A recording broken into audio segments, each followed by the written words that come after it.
నమస్కారం అందరికీ. నేను మీ ఆర్జే ఎల్వి శంకర్ని.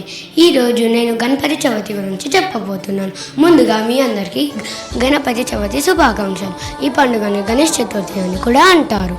గణపతి బప్ప మనకొచ్చిన ఆటంకాలను తొలగించే దేవుడు. ఏ పనిని మొదలు పెట్టే ముందు మనం గణేశుడికి ప్రార్థిస్తాం.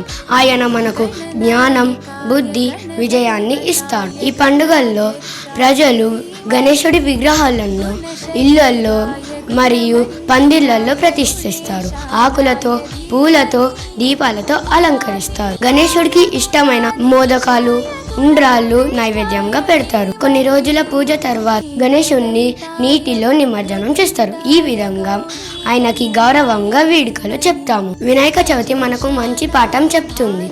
ఏకాగ్రత, శ్రద్ధ, భక్తి ఉంటే ఏ పనైనా విజయంతో సాధించగలుగుతాం. అందరం గణేశుడి ఆశీర్వాదాలతో మనం మంచి చదువుదాం, జీవితాన్ని విజయంతో సాధిద్దాం. జై బోలో గణేష్ మహారాజ్ కి జై. గణపతి బప్ప మోరియా. ధన్యవాదాలు. వింటూ ఉండండి, వినిపిస్తూ ఉండండి, మీ లిటిల్ స్కాలర్స్ రేడియో.